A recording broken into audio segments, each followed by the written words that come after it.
Happy Friday, Patriots fans. Coming up here on Patriots Today by Chat Sports, I'm going to be breaking down my OTAs, winners and losers, as the Patriots are now just 1 weekend away, as they'll start on Monday from starting that mandatory minicamp. And I really want to focus on the offense here, because that's what the Patriots need to be focusing on in this offseason, is how that offense is starting to structure around and start to be able to produce possibly some wins this upcoming season. But while we're talking about the upcoming season, here is the Pats offseason schedule. So as you guys know, they've been doing OTAs from May 20th off and on through June 7th, which would be today. So the last open OTA practice did come on Wednesday, so there'll be no more quotes or interviews or anything like that. They're now just being closed practices, working on what they need to. But on Monday, that's when it will start the mandatory minicamp for the New England Patriots. It might even be Tuesday. I'm not exactly sure when June 11th is. My head is all over the place with the Celtics in the finals right now, but I will be telling you guys the latest information about the mandatory minicamp coming up next week. And then training camp is still TBD. I'm expecting it to be late in July like it normally is, but I'll give you guys an exact date once it does come out here for the training camp. But let's go ahead and get those likes rolling in. If you guys are ready for the Patriots minicamp coming up next week, going ahead and hit that thumbs up button while I go on ahead and break down my first winner here ahead of the Patriots OTAs. I'm talking about KJ Osborn, the receiver that came from the Minnesota Vikings. And I'm going to be honest, when we signed Osborn, I was like, I don't know. It doesn't really move the needle for me. But apparently what this receiver has been doing so far in the spring is making a lot of Patriots critics think differently, which I'm okay with. And this is why he stood out in the OTAs. He displayed his good hands and balanced catches. These were not just chest passes. These were not just on-body catches. He was climbing the ladder. He was jumping off one foot. He was using his arms, his hands and his wingspan, whatever you want to call it, to be able to really attack the catches that he needs to be successful. He had a good connection with QB1 Jacoby Brissett. While he may not be running with the wide receiver ones just yet, because I do think he possibly still has a little while to go, it's good to know that he is making connections with the guy that's more than likely going to be starting for the New England Patriots as of right now. But I will have to point out, because it's OTAs, it's not perfect, this is mainly about X's and O's, he did drop 2 would-be touchdown passes in 11 on 11s. That does make me just a little bit weary there, but like we said, this is just no pads, no contact type of play. So once that does start breaking down more so towards those training camps, hopefully that can be a little bit better. But here is what Tyler Hughes had to say about KJ Osborn. He's been a great leader. Very professional. Every day he comes in with a great mentality. We can move him around because he's intelligent and works at it. It provides us a lot of versatility. He's had a really, really strong spring. And now there is word he could be competing for that wide receiver 3 spot. And if the wide receiver coach is going to tell me, hey, KJ Osborn is standing out to me, then I'll take his word for that, because even though the Patriots did really work on their offense in the NFL draft, they're going to be drafting and having a lot of these young receivers coming up in the regular season. So even if you have a KJ Osborn that may not be running as your wide receiver 1, as long as his leadership and his versatility is there, he's going to be able to be a good player for the Patriots in the ways that they can use him as a veteran. They can use him on special routes. So I do think KJ Osborn is shaping up to be a good resource here for the Patriots.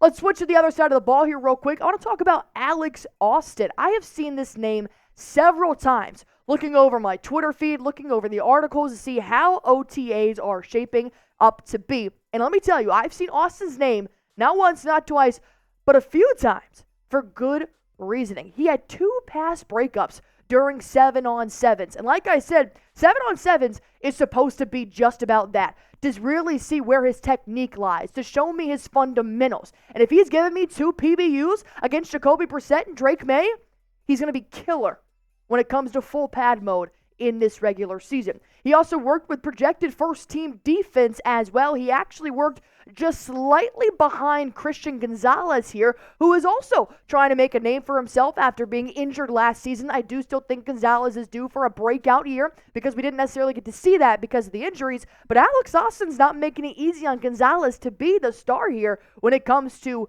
the secondary. Jerod Mayo had nothing but great things to say about Alex Austin. When we finished up last year, he was one of those guys where we're like, look, this is an NFL player. And it's good to see him coming back in shape, going out here and making plays. So it's really good to see because you guys know they picked him up in the middle of the season last year from Buffalo.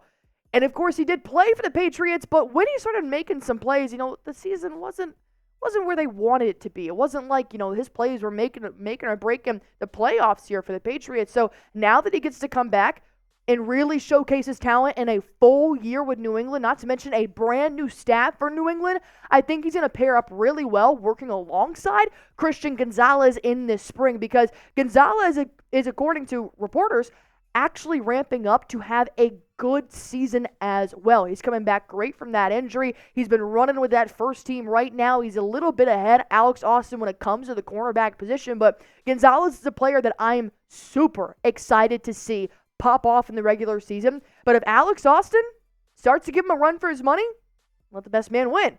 With that being said, who are your winners for the Patriots OTAs? I have two more I want to get into on the back half of this show. I do want to break down the losers that the Patriots did show me just a little bit. Not necessarily losers, just didn't show me what I wanted to see. But first things first, let me tell you guys about this great deal. $23 off right now. Jadsports.com/Patriots shirt combo. I mean, you can get a long sleeve for the colder games coming up here in the fall. You can get a short sleeve that you guys can wear to barbecues this summer. I think this is a great combination. You guys know my one rule here on Patriots Today by Chad Sports.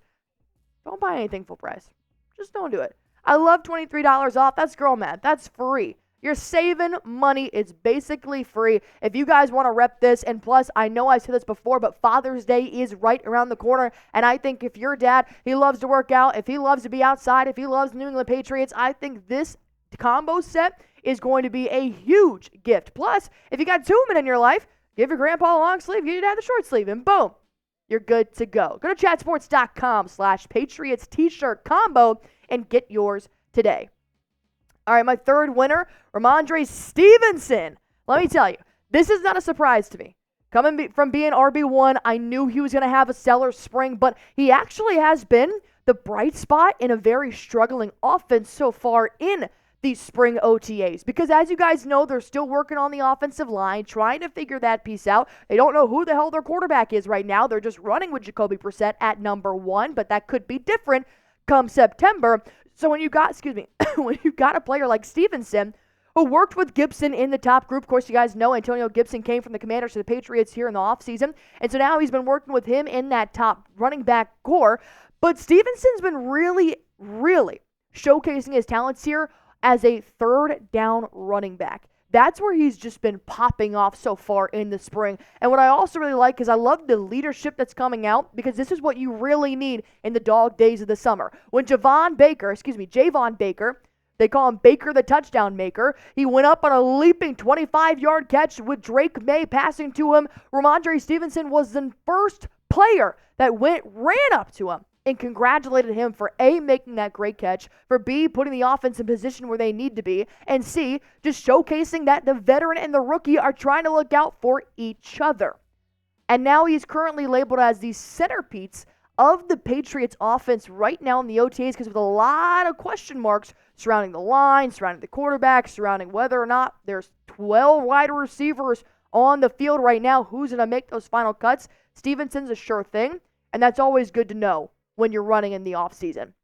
Here's what Taylor Embree had to say about Stevenson, saying Rhamondre is a heck of a third down running back. He can do it all. That's how I like my running backs. Obviously, those are kind of unicorns.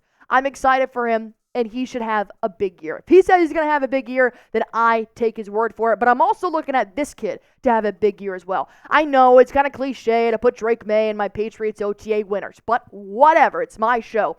Drake Maye, I think, has excelled in OTAs. Why? Because he's living up to the hype. No, he's not ready to be a starter in the NFL today.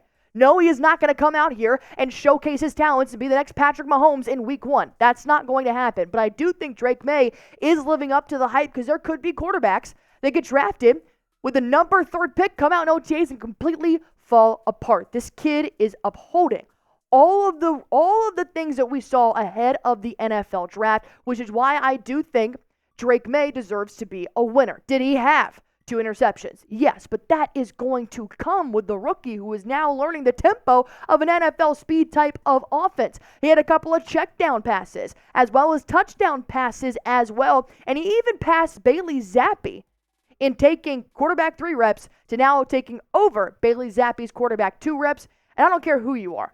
If you come in and you start moving up in the quarterback depth chart during OTAs, I think you're really standing out, at least to me. And Jerod Mayo. Here's what he had to say about Drake Maye. He's helped in the right direction. A lot of times people think it's the longitudinal, just straight line and up and down, and realistically, it's up and down, up and down, up and down, up and down. But hopefully you end up still from left to right going in the right direction. He thinks Drake Maye is going in the right direction. He's constantly making movements and plays to put himself in the right direction, which is why I did put Drake Maye, as cliche as it was. But I want to give a shout out here to Javon Baker. I think he's done great. Jalen Polk is also making his name known as he's taking a lot more reps after practice with Javon Baker and Drake Maye because they want to get more done in the time that they have. Christian Gonzalez, he's another guy. You got Barmore as well on defense, who's another winner. Obviously, this video can't go on and on and on and on, but the good news is there are a lot more winners that are to be had in mandatory minicamp coming up in the next week. What do you want to see from Drake Maye at mandatory minicamp? Do you want to see more QB1 reps? Do you want to see more deep passes, go routes, or would you rather just more see some quick slants, some real wheel routes, those kind of things, and really showcase what he can do inside the pocket? What do you guys want to see from Drake Maye coming up in the next week? Comment down below. I'm going to get through my Patriots OTA losers here. It's not, not that extensive, but Bailey Zappi, I do think he's just kind of trending on that direction to be cut. I don't think that he is showcasing any talent that we have not seen before, and I did want him to stand out here in the OTAs, but once Drake Maye took over those reps, his reps went down, down, down, and so did his skill set. I was just like, I wanted Bailey Zappi to come into this QB competition and show me something different. And I haven't seen it just yet. I gave the offensive line a loser as a whole just because they still don't really have a designated left tackle, but they're still working out some possible people, free agents, to come and be their left tackle right now. But also when it came to red zone type of plays, they crumbled against a red zone defense, which you never, ever, ever like to hear. So the offensive line has a long way to go. And then I put Juju Smith-Schuster. I did forget the little hyphen in between his last name there, but I did put Juju as my OTA loser. I think he's also trending downward in a very long list of wide receivers here. Like I said, they picked up 2 receivers in the last week, and I do think Juju is also trending on that pattern to be cut by the regular season just because he is also in the same boat as Bailey Zappi is, hey, if you want to be on this team, you're going to have to showcase more skills than what we have already seen being on this roster, and last year Juju did not show me anything to keep him around. Who is your biggest Patriots winner and loser from OTAs? Go on ahead and comment it down below. Like I said, mandatory minicamp will be starting on Monday. I'm going to post a preview for that minicamp on Sunday, so stick around for that. And as always, if you guys want the latest information on your New England Patriots, hit that sub button for me.